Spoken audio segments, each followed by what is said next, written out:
ಶುಂಠಿ ಬೆಳೆಯಲ್ಲಿ ದುಂಡಾಣು ಮತ್ತು ಶಿಲೀಂಧ್ರ ತೀವ್ರತೆಯ ಹಾವಳಿ ಮತ್ತು ನಿರ್ವಹಣಾ ಕ್ರಮಗಳಿಗೆ ಬಂದರೆ, ಕರ್ನಾಟಕದಲ್ಲಿ ಶುಂಠಿ ಬೆಳೆಯು ಸುಮಾರು 65ರಿಂದ 75 ಸಾವಿರ ಎಕರೆ ಪ್ರದೇಶದಲ್ಲಿ ಬೆಳೆಯುತ್ತಿದ್ದಾರೆ. ಪ್ರಮುಖವಾಗಿ ಶಿವಮೊಗ್ಗ, ಚಿಕ್ಕಮಗಳೂರು, ಹಾವೇರಿ, ದಾವಣಗೆರೆ, ಉತ್ತರ ಕನ್ನಡ, ಬೀದರು, ಮೈಸೂರು ಮತ್ತು ಕೊಡಗು ಜಿಲ್ಲೆಗಳಲ್ಲಿ ಹೆಚ್ಚಾಗಿ ಬೆಳೆಯುತ್ತಾರೆ. ಶಿವಮೊಗ್ಗ ಜಿಲ್ಲೆಯಲ್ಲಿ ಕಳೆದ ಜುಲೈ ತಿಂಗಳು 2025ನೇ ಇಸ್ವಿಯಲ್ಲಿ 2ರಿಂದ 3 ವಾರಗಳಲ್ಲಿ ಶುಂಠಿ ಬೆಳೆಯ ರೋಗಗಳ ಸಮೀಕ್ಷೆಯನ್ನು ವಿವಿಧ ತಾಲೂಕುಗಳಲ್ಲಿ ಕೈಗೊಳ್ಳಲಾಯಿತು.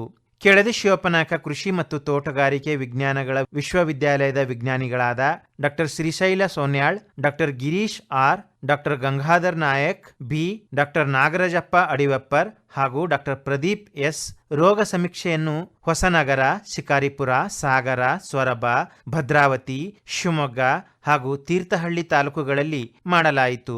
ಶುಂಠಿ ಬೆಳೆಯ ರೋಗಗಳ ಸಮೀಕ್ಷೆ ಸಮಯದಲ್ಲಿ ಎಲ್ಲಾ ತಾಲೂಕುಗಳಲ್ಲಿ ದುಂಡಾಣು ಎಲೆ ಮಚ್ಚೆ ರೋಗ, ಫ್ರಾಕ್ಸಿ ಪೈರಿಕ್ಯುಲೇರಿಯಾ ಬೆಂಕಿ ರೋಗ ಮತ್ತು ಕೊಲೆಟೋಟ್ರೈಕಮ್ ಎಲೆ ಚುಕ್ಕೆ ರೋಗ ಕಂಡು ಬಂದಿದೆ. ಈ ರೋಗಗಳನ್ನು ಪ್ರಯೋಗಾಲಯದಲ್ಲಿ ಬೆಳೆದು ಅವುಗಳನ್ನು ಸೂಕ್ಷ್ಮದರ್ಶಕ ಯಂತ್ರದ ಮೂಲಕ ಅಭ್ಯಸಿಸಲಾಗಿದೆ. ಮೊದಲೆಲ್ಲ ಶುಂಠಿ ಬೆಳೆಯು ರೈತರಿಗೆ ಗೆಡ್ಡೆ ಕೊಳೆ ರೋಗವು ತೀವ್ರವಾಗಿ ಬಾಧಿಸುತ್ತಿತ್ತು. ಆದರೆ ಕಳೆದ ವರ್ಷದಿಂದ ಶುಂಠಿ ಕೃಷಿಯಲ್ಲಿ ಹೊಸ ರೋಗಾಣುಗಳು ರೈತರನ್ನು ಹೈರಾಣಾಗಿಸುತ್ತಿದೆ. ಕಳೆದ ವರ್ಷವು ರೋಗಾಣುಗಳು ಗೆಡ್ಡೆಗಳು ಬಲಿತ ಮೇಲೆ ಬಾಧಿಸಿದ್ದರಿಂದ ಗಿಡಗಳು ಮಾತ್ರ ಒಣಗಿದ್ದವು. ಹಾಗಾಗಿ ಗೆಡ್ಡೆಗಳಿಗೆ ಅಷ್ಟಾಗಿ ಬಾಧಿಸಿರಲಿಲ್ಲ. ಪ್ರಸ್ತುತ ಶುಂಠಿ ಬೆಳೆಯ ಪ್ರಾರಂಭ ಹಂತದಲ್ಲಿ ಹೊಸ ರೋಗಾಣುಗಳ ತೀವ್ರತೆಗೆ ತುತ್ತಾಗಿ ಗಿಡಗಳು ಒಣಗಿ ಗೆಡ್ಡೆ ಬೆಳೆಯುವುದು ಕುಂಠಿತವಾಗಿದೆ ಮತ್ತು 2ರಿಂದ 3 ವಾರಗಳಲ್ಲಿ ಬೆಳೆ ನಾಶವಾಗುತ್ತದೆ ಎಂದು ಡಾ ಶ್ರೀಶೈಲ ಸೊನ್ಯಾಳ್ ಸಸ್ಯ ರೋಗಶಾಸ್ತ್ರ ಪ್ರಾಧ್ಯಾಪಕರು ತಿಳಿಸಿರುತ್ತಾರೆ. ಪ್ರಮುಖವಾಗಿ ಕಂಡುಬರುವ ರೋಗಾಣುಗಳು ದುಂಡಾಣು, ಎಲೆಮಚ್ಚೆ ರೋಗ, 2 ಶಿಲೀಂಧ್ರಗಳಾದ ಫ್ರಾಕ್ಸಿ ಪೈರಿಕ್ಯುಲೇರಿಯಾ ಬೆಂಕಿ ರೋಗ ಮತ್ತು ಕೊಲೆಟೋಟ್ರೈಕಮ್ ಎಲೆ ಚುಕ್ಕೆ ರೋಗ. ದುಂಡಾಣುವಿನ ಎಲೆಮಚ್ಚೆ ರೋಗ ಒಂದು ಲಕ್ಷಣಕ್ಕೆ ಬಂದರೆ, ಶುಂಠಿಯ ಎಲೆಗಳ ಮೇಲೆ ಮತ್ತು ಕಾಂಡದ ಮೇಲೆ ನೀರಿನಿಂದ ಆವೃತವಾದ ಚಿಕ್ಕ ಗಾತ್ರದ ಮಚ್ಚೆಗಳು ಕಾಣಿಸುತ್ತವೆ. ತದನಂತರ ಚಿಕ್ಕ ಚಿಕ್ಕ ಮಚ್ಚೆಗಳು ಒಂದಕ್ಕೊಂದು ಕೂಡಿಕೊಂಡು ಎಲೆಗಳು ಸುಟ್ಟ ಹಾಗೆ ಕಾಣುತ್ತದೆ. ಫ್ರಾಕ್ಸಿ ಪೈರಿಕ್ಯುಲೇರಿಯಾ ಶುಂಠಿ ಗಿಡದ ಎಲೆ ಮತ್ತು ಕಾಂಡಗಳ ಮೇಲೆ ಕಪ್ಪು ಅಥವಾ ಆಲಿವ್ ಹಸಿರು ಚುಕ್ಕೆಗಳು ಕಾಣಿಸಿಕೊಳ್ಳುತ್ತವೆ. ಚುಕ್ಕೆಗಳು ವಜ್ರಾಕಾರ ಅಥವಾ ಕಣ್ಣಿನ ಆಕಾರವಾಗಿ ಒಂದಕ್ಕೊಂದು ಸೇರಿಕೊಂಡು ಎಲೆಗಳು ಒಣಗುತ್ತವೆ. ಕೊಲೆಟೋಟ್ರೈಕಮ್ ಇದು ಚಿಕ್ಕ ಗಾತ್ರದ ಚುಕ್ಕೆಗಳು ಎಲೆಗಳ ಮೇಲೆ ಕಾಣಿಸಿಕೊಂಡು ನಂತರದಲ್ಲಿ ತಿಳಿ ಹಳದಿ ಬಣ್ಣಗಳಿಂದ ಆವೃತವಾಗಿ ಮಧ್ಯದಲ್ಲಿ ಚಿಕ್ಕ ಗಾತ್ರದ ಕಪ್ಪು ಚುಕ್ಕೆಗಳು ಕಾಣಿಸಿಕೊಂಡಿವೆ. ಇನ್ನು ರೋಗ ಹರಡುವಿಕೆಯ ವಿಧಾನಗಳಿಗೆ ಬಂದರೆ ಮತ್ತು ಕಾರಣಗಳಿಗೆ ಬಂದರೆ, ರೋಗ ಹರಡುವುದು 2 ಶಿಲೀಂಧ್ರಗಳು ಮತ್ತು ದುಂಡಾಣುವಿನ ರೋಗಗಳು ಗಾಳಿಯ ಮುಖಾಂತರ, ಮಳೆಯ ಹನಿಯ ಜೊತೆಗೆ ಇತರ ಗಿಡಗಳಿಗೂ ಹರಡುತ್ತದೆ. ರೋಗ ಹೆಚ್ಚಾಗಲು ಹೆಚ್ಚಿನ ಆರ್ದ್ರತೆ ಅಂದರೆ 80-95%, ಕಡಿಮೆ ರಾತ್ರಿ ಉಷ್ಣಾಂಶ 15-22°C ಮತ್ತು ಸಾರಜನಕ ಗೊಬ್ಬರವನ್ನು ಹೆಚ್ಚಿನ ಪ್ರಮಾಣದಲ್ಲಿ ಉಪಯೋಗಿಸಿದಾಗ ತೀವ್ರವಾಗಿ ಹರಡುತ್ತವೆ.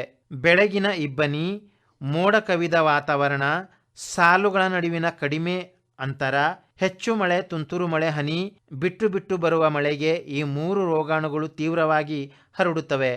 ನಿಯಂತ್ರಣ ಕ್ರಮಗಳಿಗೆ ಬಂದರೆ, ರೋಗ ಬರುವ ಮೊದಲು 1% ಬೋರ್ಡೋ ದ್ರಾವಣ ಅಥವಾ ಮ್ಯಾಂಕೋಜೆಬ್ 2.5 ಗ್ರಾಂ ಪ್ರತಿ ಲೀಟರ್ ನೀರಿಗೆ ಬೆರೆಸಿ ಅಥವಾ ತಾಮ್ರದ ಆಕ್ಸಿಕ್ಲೋರೈಡ್ 3 ಗ್ರಾಂ ಪ್ರತಿ ಲೀಟರ್ ನೀರಿಗೆ ಬೆರೆಸಿ 12ರಿಂದ 15 ದಿನಗಳ ಅಂತರದಲ್ಲಿ ಸಿಂಪಡಿಸುವಾಗ 4 ಮಿಲಿಲೀಟರ್ ಅಂಟನ್ನು ಅಂದರೆ ಗಮ್ಮನ್ನು 15 ಲೀಟರ್ ನೀರಿಗೆ ಸೇರಿಸಿ ಸಿಂಪಡಿಸಬೇಕು. ರೋಗ ಬಂದ ಮೇಲೆ ಮಳೆ ಇಲ್ಲದಿರುವಾಗ ಕನಿಷ್ಠ 4ರಿಂದ 5 ಗಂಟೆ ಪ್ರೋಪಿಕೊನಜೋಲ್ 25 EC 1 ಮಿಲಿಲೀಟರ್ ಪ್ರತಿ ಮಿಲಿಲೀಟರ್ ನೀರಿಗೆ ಬೆರೆಸಿ ಅಥವಾ ಹೆಕ್ಸಾಕೊನಜೋಲ್ 5 EC 1 ಮಿಲಿಲೀಟರ್ ಪ್ರತಿ ಲೀಟರ್ ನೀರಿಗೆ ಅಥವಾ ಟೆಬುಕೊನಜಾಲ್ 28.29 EC 1 ಮಿಲಿಲೀಟರ್ ಪ್ರತಿ ಲೀಟರ್ ನೀರಿಗೆ ಅಂತರ್ವ್ಯಾಪಿ ಶಿಲೀಂಧ್ರನಾಶಕವನ್ನು ಸಿಂಪಡಿಸಬೇಕು.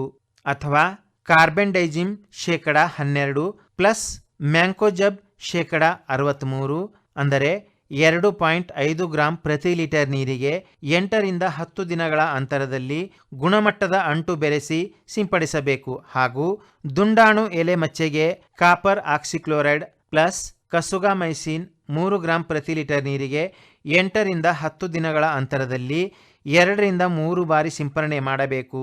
ಇನ್ನು ಹೆಚ್ಚಿನ ಮಾಹಿತಿಗಾಗಿ ಡಾಕ್ಟರ್ ಶ್ರೀಶೈಲ ಸೊನ್ನಾಳ್, ಸಸ್ಯರೋಗಶಾಸ್ತ್ರ ವಿಭಾಗ, ವಲಯ ಕೃಷಿ ಮತ್ತು ಸಂಶೋಧನಾ ಕೇಂದ್ರ ಶಿವಮೊಗ್ಗ ಇವರ ದೂರವಾಣಿ ಸಂಖ್ಯೆ 9663034398 ಇದಕ್ಕೆ ಸಂಪರ್ಕಿಸಬಹುದು. ಇಲ್ಲವೇ ಡಾಕ್ಟರ್ ಗಂಗಾಧರ್ ಬಿ ನಾಯಕ್, ಪ್ರಾಧ್ಯಾಪಕರು ಮತ್ತು ಮುಖ್ಯಸ್ಥರು, ಸಸ್ಯರೋಗಶಾಸ್ತ್ರ ವಿಭಾಗ, ಕೃಷಿ ವಿಜ್ಞಾನಗಳ ಮಹಾವಿದ್ಯಾಲಯ ಶಿವಮೊಗ್ಗ ಇವರ ದೂರವಾಣಿ ಸಂಖ್ಯೆಯಾದ 9845394918ಕ್ಕೆ ಸಂಪರ್ಕಿಸಲು ಈ ಮೂಲಕ ಕೋರಲಾಗಿದೆ.